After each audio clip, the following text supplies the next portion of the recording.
Okay, Shreyas, so that as we planned earlier, um, we have ordered the components for our project and it's all on its way.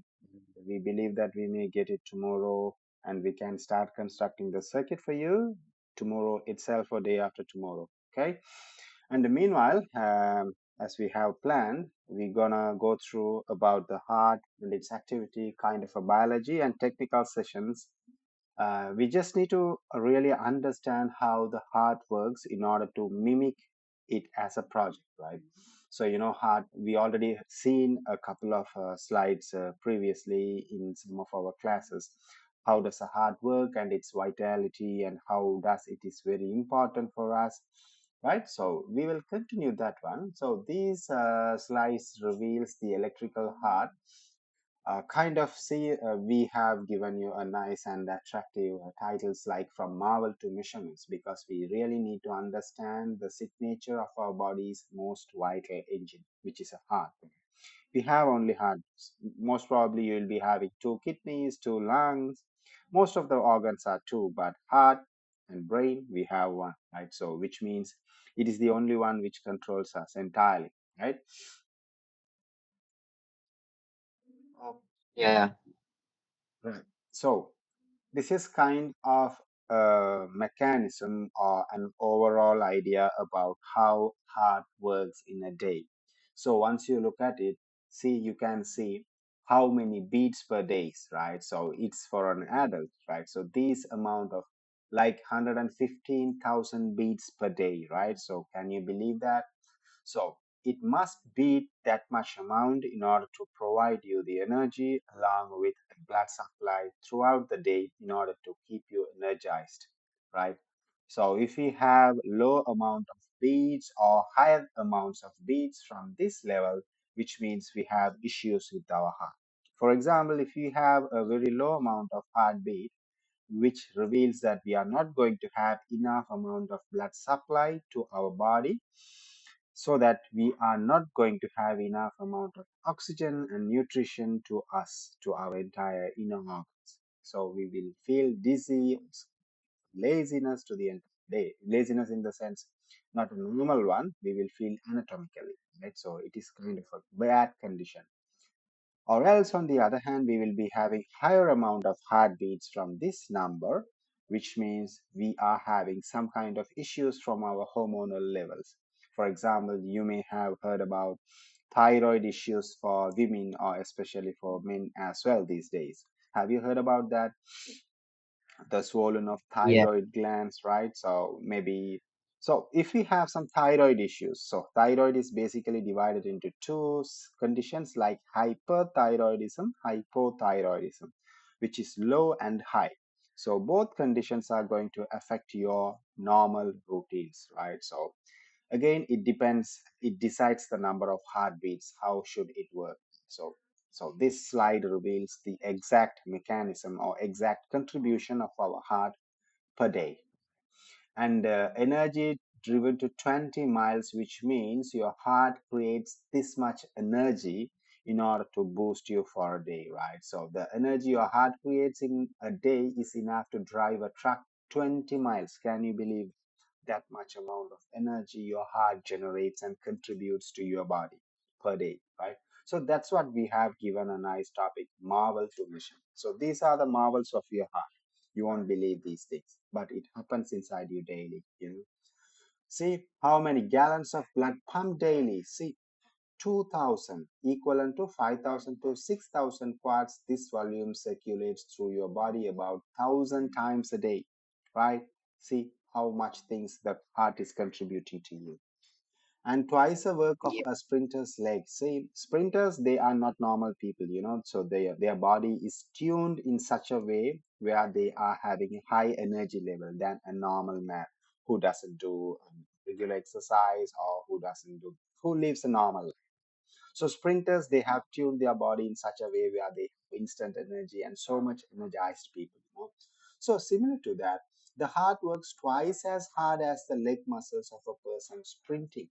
So the sprinters calf muscles. So calf muscles means at the back of your leg, right? So those are called calf muscles.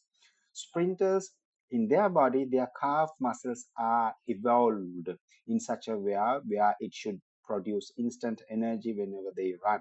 Right?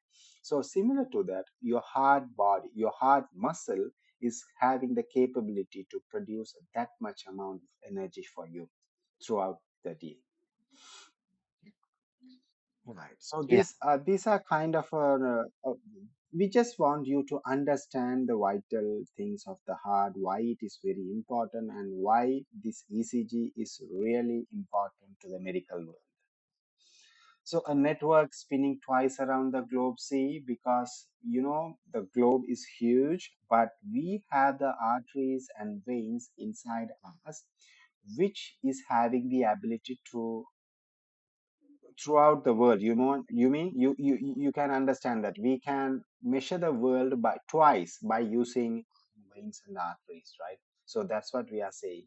If all the arteries, capillaries, and veins in your body were joined end to end, they would stretch for 60,000 miles, which is long enough to circle the earth more than 2 times. You believe that? That much amount of what do you call small tubings you are having inside. So we have arteries, veins, and in between them we have capillaries. So capillaries which connects the arteries and veins in between them. Right.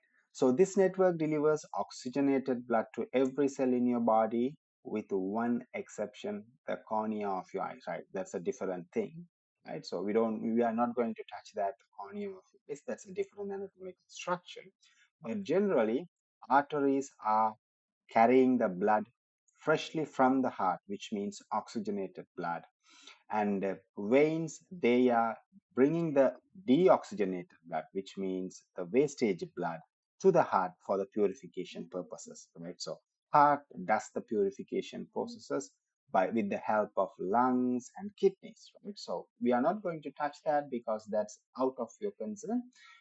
We are just mainly focusing about heart and its contribution, right? So once you look at this one, you will be able to understand. Once we connect all the tubings inside you end to end, we can circle the earth twice. So that much of tubings you are having inside you, arteries, veins, and everything. Okay. And heart is our powerhouse. Without heart, we are not able to pump the blood anymore. And once our what do you call blood is pumped into the cells are going to utilize the materials whatever we are receiving from the blood, which is oxygen and energy. I think I have explained you those things nicely in our earlier sessions. Right? So heart brings the oxygen from the lungs. We are giving the oxygen from the air, whatever we inhale. And then whenever we eat, our digestive system breaks down all the complex structures of our food, and it sucks out all the normal structures. For example, if you are eating starch metals like pizza, whatever you are eating, right? Pizza is not going to travel as a pizza piece into your blood, right? So it's going to be break down into small structures. We call it conventional structures of starch, which is going to be glucose. So your blood is going to be delivered glucose from the blood, especially from the digestive system, which is going to be traveled to the cell. So from a side, blood travels oxygen. From the other side, your blood carries glucose. Both are the vital things for the combustion. Combustion means producing energy in the cells, right? So heart is very important to carry out these mechanisms. Okay. So I think you don't need to understand entirely because that's be a huge medical session. No, you just need to understand slightly as much as you can. Okay. Okay. So have you ever heard about the heart sound, Shreyas? So how does your heart beats? Have you ever heard about that? Have you ever felt that? How does it feel? How does the sound looks like? I mean, like, kind of, is it like the bump sound? Like, Yeah, there is a what do you call? We have a nice sound out of the heart, even when you put the stethoscope on your chest, or else even you place your ear on a chest of your friend, then you can clearly listen. The sound will be lapped up, lapped up, lapped up. Right. So I can remember when I was doing this session to some of the other students who were, I think, who were at your age. I think last month I was doing a biology session. I can still remember that student. He said that his heart was beating like tick tock, tick tock. I said it is not your heart. That's a nearby clock. Okay, so Uh-huh. your heart, you can get the exact sound lapped up, lapped up, lapped up. Right. So that's the exact sound out of your heart. So which means your heart is working perfectly well. You don't need to worry about that. So that sound is being generated frequently. I mean, say